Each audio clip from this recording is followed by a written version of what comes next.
My sister Brittany slapped me across the face in the middle of the vault, and the sound echoed off the marble floors like a gunshot.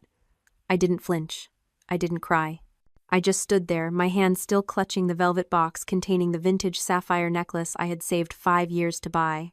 Brittany was screaming something about me being a thief, about stealing our parents' money, about how dare I spend $5,600 on myself when she needed a venue deposit. Her face was twisted ugly with entitlement, the mask of the golden child finally slipping in public. The security guard took a step forward, but before he could reach us, a man walked out of the private viewing room. He didn't look at Brittany. He looked at me. "Touch my wife again," he said, his voice low and cold as ice, "and see what happens." Brittany froze. Her mouth opened, but no sound came out. The silence that followed was absolute. Before I tell you what happened next, drop a comment and let me know where you're listening from and what time it is for you right now. I'd love to know who's part of our community. To understand why my sister felt entitled to assault me in public, you have to understand the architecture of my family. I wasn't just the middle child. I was the spare part. The ghost in the machine. My name is Gabriella, and for 27 years I have been the invisible infrastructure that kept the Vance family ego upright. My parents, David and Sarah, were socialites in the way that people who have more debt than assets often are. They were obsessed with appearance, with status, with being seen. And their masterpiece was Brittany. Loud, charismatic, beautiful Brittany. She was the sun, and everyone else was just gravity existing solely to keep her in orbit. I was different. I was quiet. I liked old things, dusty books, forgotten histories, the smell of archival paper. I became an antique book archivist, a job my mother described to her friends as working in a library with a dismissive wave of her hand. They didn't understand it, so they ignored it. And because they ignored it, they assumed it had no value. They assumed I had no value. See, in a narcissistic family system, roles are assigned at birth and they are rigid. There is the golden child who carries the family's projected grandeur. That was Brittany. And there is the scapegoat, the vessel for everything the family wants to deny about themselves, their failures, their insecurities, their mediocrity. That was me. They needed me to be small so Brittany could feel big. They needed me to be the loser so they could feel like winners by comparison. It wasn't personal, it was structural. I was the load-bearing wall they kept drilling holes into, never expecting it to collapse. Growing up, if Brittany wanted a car, she got a brand new convertible. If I needed textbooks for college, I was told to be resourceful. When Brittany launched her third failed lifestyle brand, my parents mortgaged their vacation home to fund it. When I landed a prestigious fellowship to restore a 17th century manuscript in Florence, my father asked if it paid enough to cover my own airfare. It didn't matter what I achieved. In their narrative, I was the supporting character who existed to applaud the protagonist. So when I walked into the vault that afternoon, I wasn't just buying a necklace. I was committing an act of treason. I had spent 5 years secretly siphoning off money from my salary, putting it into an account my parents didn't know existed. I ate ramen. I walked instead of taking cabs. I mended my own clothes. I saved $5,600, not because I wanted jewelry, but because I wanted something that was purely, undeniably mine. Something beautiful that no one had given me, and therefore no one could take away. The necklace was of the 1920s Art Deco piece platinum, and sapphires with a provenance that linked it to a minor European royal house. It was history. It was tangible. It was real. And the moment I signed the receipt, the moment that velvet box was placed in my hand, I felt a shift. A crack in the foundation. I wasn't just the archivist anymore. I was a woman who could acquire history. Then Brittany stormed in. She must have tracked my phone, we were on a family plan I paid for, or seen the transaction notification on the joint account. I hadn't realized she still had access to monitoring. She didn't care about the history. She didn't care about the art. She just saw money. She saw resources that, in her mind, belonged to her by divine right.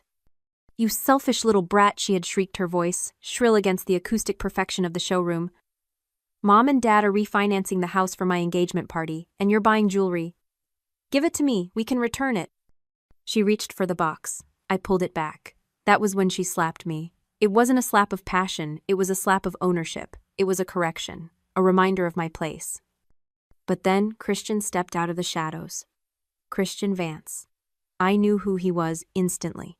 Everyone in Chicago knew who he was. Real estate tycoon.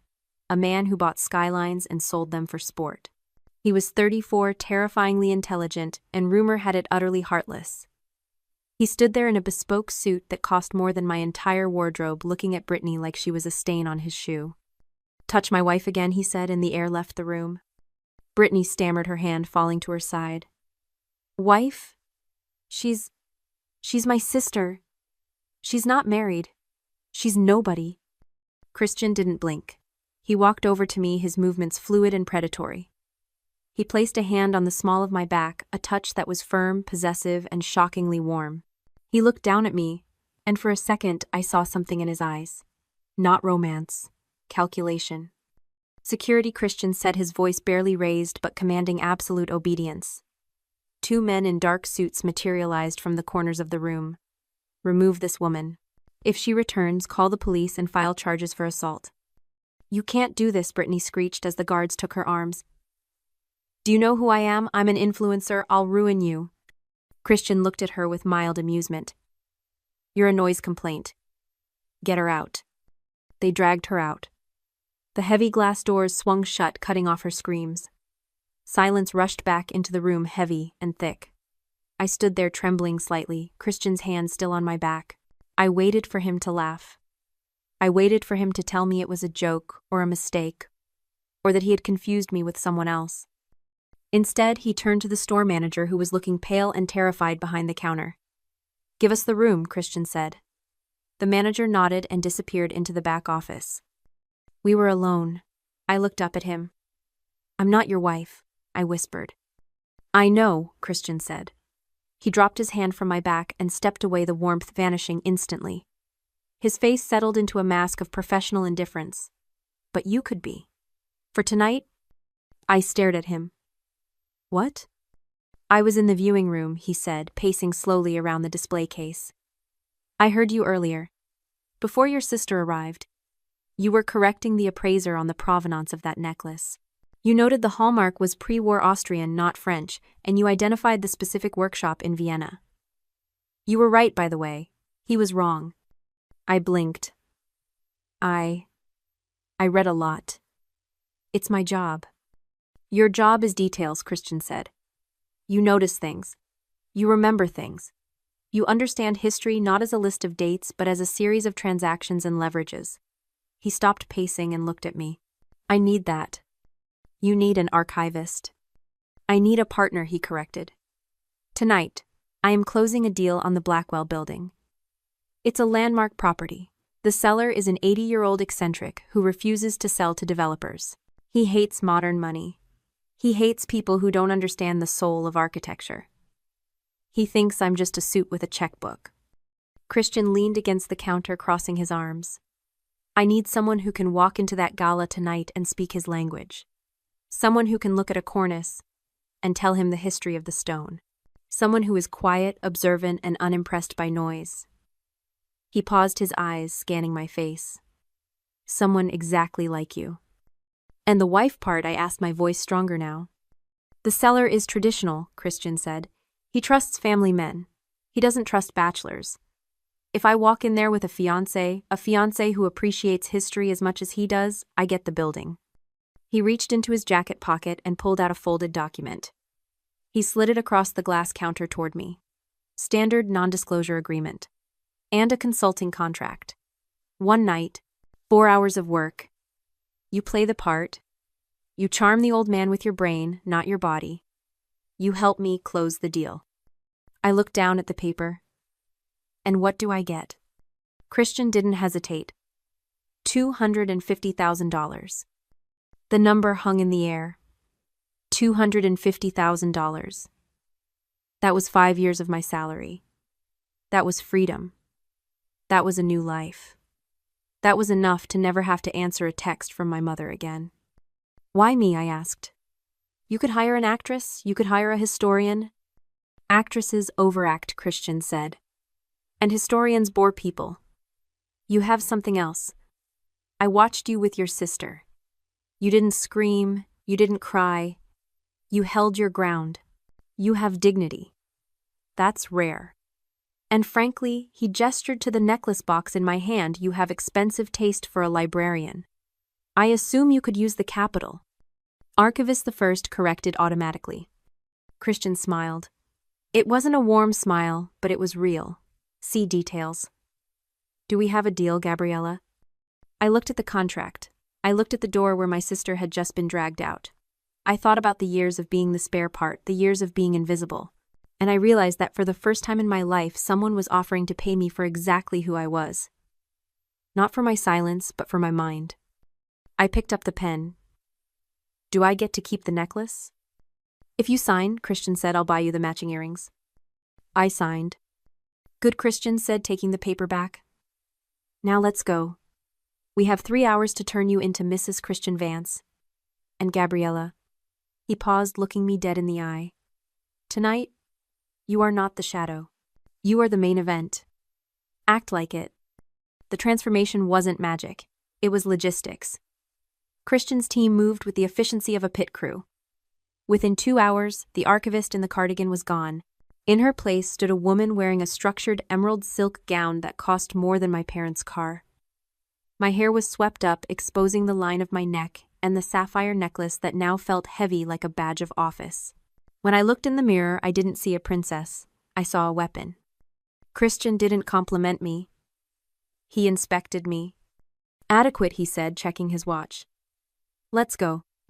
The gala was held in the atrium of the Blackwell building, itself a soaring cathedral of Art Deco opulence that smelled of old money and expensive scotch. The air was thin with judgment. This was a world where people didn't shout to be heard. They whispered, and the world leaned in. I felt the familiar urge to shrink, to fade into the wallpaper. But then I felt the weight of the contract in my purse. I wasn't here to be liked, I was here to work. Christian navigated the room like a shark in a koi pond, cutting through conversations with surgical precision until we reached him. Arthur Blackwell, the seller. He was a man made of tweed and skepticism, holding a glass of whiskey like a gavel. He looked at Christian with barely concealed disdain. Mr. Vance, he drawled. I see you brought decoration. He glanced at me. I didn't smile. I didn't curtsy. I looked him in the eye. This is my fiancée, Gabriella, Christian said smoothly. She has a particular interest in your property. Is that so? Blackwell sneered. And what interests you, my dear? The square footage, the potential for a rooftop pool. The gargoyles, I said. Blackwell paused. I beg your pardon. The gargoyles on the north cornice, I said, my voice steady. They aren't standard limestone. They're carved from Indiana gray, specifically from the Bedford quarries. And the third one from the left isn't a gargoyle at all. It's a portrait of the architect's wife. He carved it himself after she died of influenza in 1918. That's why it's looking west. Toward the sunset, the silence that fell between us was different than the silence in the jewelry store. This wasn't shock, it was respect. Blackwell's eyes narrowed, then widened. He looked at Christian, then back at me. Nobody has noticed that in 40 years, he said softly. My father told me that story when I was 6. It's in the original blueprints, I lied. It wasn't. I had read it in a memoir of the architect's apprentice, a book so obscure only 3 copies existed in the state. I owned one. You can't sell this building to a developer who will sandblast that face, Mr. Blackwell. You need a steward.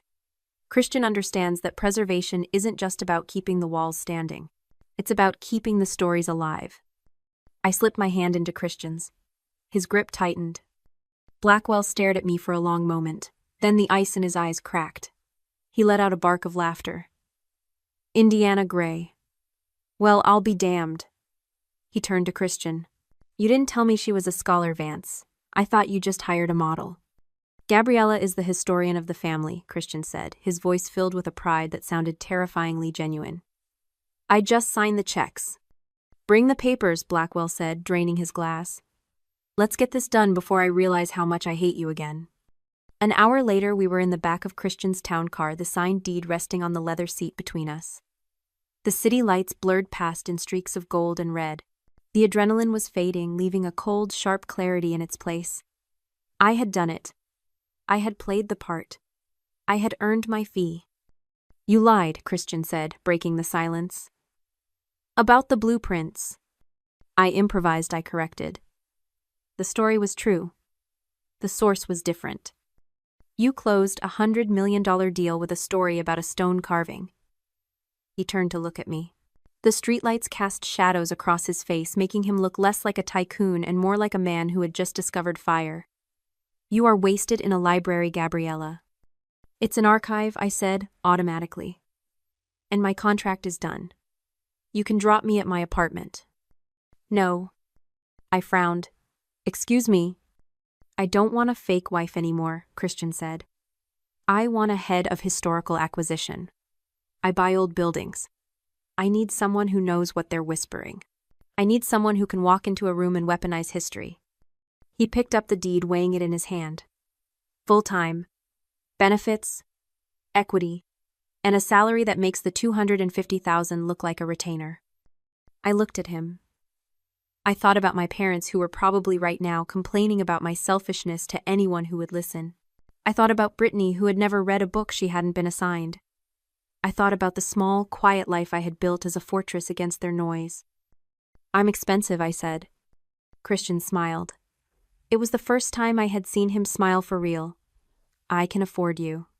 My apartment building was old, the kind with a buzzer that didn't work and a lobby that smelled faintly of dust and floor wax. It had been my sanctuary for 3 years, a quiet cave where I hid from the world. But when I walked through the front door at 2 a.m, still wearing a gown that cost more than the building's down payment, I knew that version of my life was over. I wasn't surprised to see them. I should have been, but I wasn't. My parents and Brittany were standing in the hallway outside my unit, a tableau of judgment and greed. They must have used the emergency key I gave my mother 4 years ago, a mistake I had forgotten to rectify until this precise moment. Brittany saw me first. Her eyes went straight to the necklace, then to the dress. She didn't look impressed. She looked vindicated, like she had solved a puzzle that had been annoying her all evening. I told you, she said to our parents. Look at her. She's wearing a costume. My father stepped forward, his face purple with the kind of rage that usually preceded a lecture on gratitude. Where have you been? He demanded. We've been calling you for 6 hours. I was working, I said. I didn't unlock my door. I didn't invite them in. I stood in the hallway, the silk of my dress rustling softly against the cheap industrial carpet. Working. My mother laughed, a sharp, brittle sound. She held up her phone. On the screen was a blurry photo from a gossip blog, me and Christian entering the Blackwell building. Is that what they call it now? We saw the pictures, Gabriella. Everyone saw them. Walking in with Christian Vance, a man who eats companies for breakfast. We know what you are, Brittany sneered. You're an escort. A high-end hooker. That's how you got the necklace, isn't it? You slept your way into a jewelry store and now you're sleeping your way through the Fortune 500. I looked at them. Really looked at them. For years, their disapproval had felt like a physical weight crushing the air out of my lungs. But now, it felt weightless. It felt irrelevant. They were projecting their own transactional nature onto me. They couldn't imagine a woman being valued for her mind, so they assumed I was selling my body. I'm not an escort, I said calmly. Don't lie to us, my father shouted, his voice echoing off the peeling wallpaper. You've embarrassed this family enough today. First the scene at the store and now this parading around town with a man like that. He took a breath, composing his features into a mask of disappointed authority. We're gonna fix this. You're gonna give us that necklace. We'll sell it to pay for Brittany's venue deposit. Call it reparations for the emotional distress you caused her today. And then you're coming home so we can get you help. Help, I repeated. For your lifestyle, my mother whispered, looking scandalized. We can't have a daughter who sells herself. I started to laugh. It bubbled up from my chest, cool and refreshing. You think I'm selling myself? You people sold me out for 20 years. You sold my confidence to buy Brittany's ego. You sold my future to pay for her mistakes. I reached into my clutch and pulled out the check. The ink was still fresh. $250,000. Look at it, I said, holding it up. My father squinted. His eyes widened. 200. Did he pay you this? It's a consulting fee, I said. For my expertise. Because unlike you, Christian Vance values what I know. Give it to me, Brittany said, lunging forward. That's dirty money, it's mine, you ruined my day. She reached for the check, but a hand caught her wrist in midair. It wasn't mine. Christian stood there. He hadn't made a sound coming up the stairs. He was still in his tuxedo, looking like a sleek, dangerous shadow in the fluorescent lighting of the hallway. He didn't let go of Brittany's wrist. He squeezed just enough to make her gasp. I believe I told you, Christian said, his voice conversational but deadly. What would happen if you touched her again? He released her and Brittany stumbled back into our father, rubbing her wrist. My parents looked at him, terror warring with greed in their eyes. This was Christian Vance. In the flesh, in their daughter's hallway. Mr. Vance, my father stammered, trying to straighten his posture. We were just disciplining our daughter. She's been involved in some unsavory activities. Christian stepped up beside me. He didn't touch me this time. He stood shoulder to shoulder with me, a united front. Your daughter, he said, is the new head of historical acquisition for Vance Global. Her starting salary is $300,000 a year plus equity.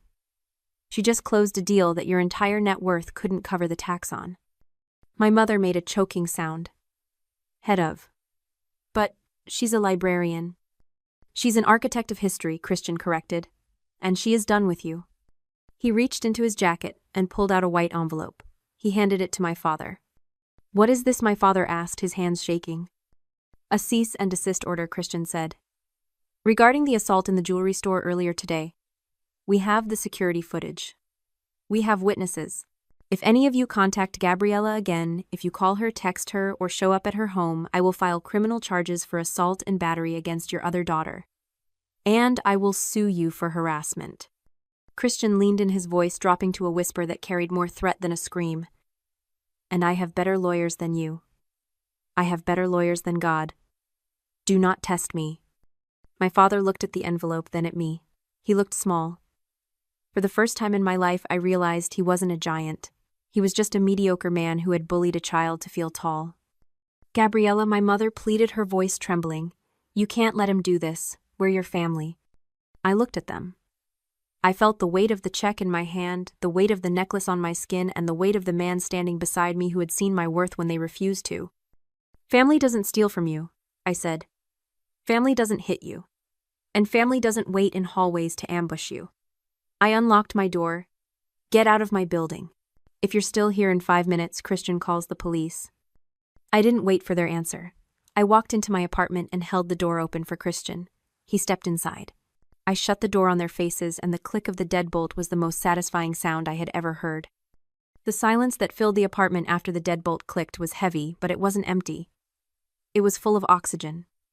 For the first time in 27 years, I could breathe. I didn't look through the peephole. I didn't need to see them retreat. I could hear the heavy, defeated scuff of their footsteps on the linoleum, the low hiss of my mother's weeping, the silence of my father's bruised ego. They were gone. Christian walked over to the window, looking out at the street below, giving me space without leaving me alone. I need 10 minutes, I said. Take 20, he replied, not turning around. I went to my bedroom. I didn't pack everything. I didn't want everything. I took my passport. I took my grandmother's first edition of Jane Eyre. I took the hard drive containing my portfolio. And I took the emerald gown I was wearing. I left the rest.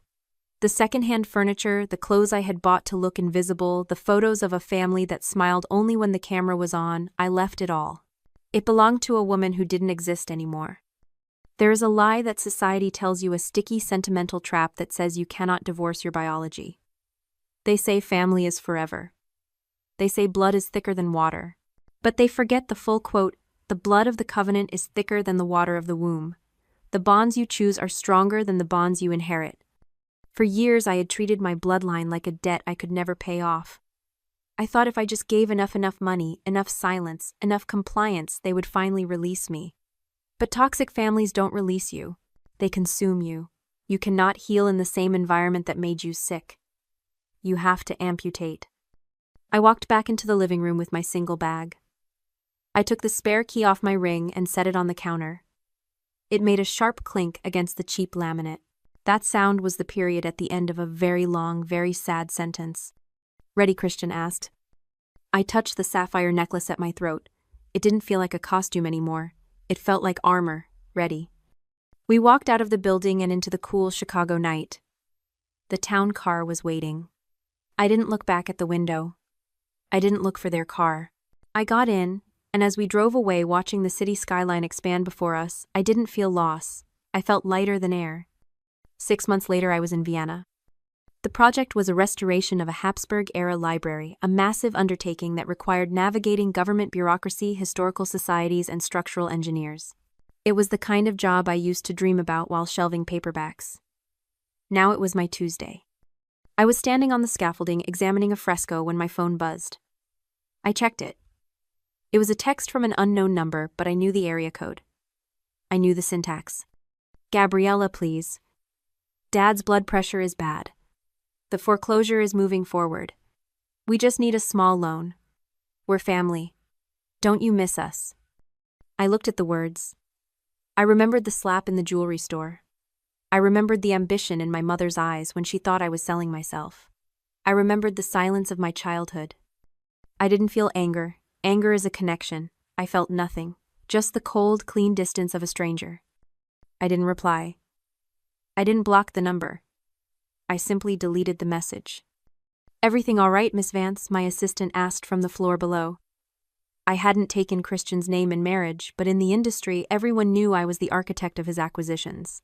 The name commanded respect. Everything is perfect, I said. I put the phone away and looked up at the ceiling where centuries of history were waiting to be revealed. I had pruned the dead branches from my family tree, and finally, for the first time, I was growing toward the Sunday. If you've ever had to walk away from people who were supposed to love you to find yourself, hit the like button and share this story. You never know who needs permission to choose themselves today.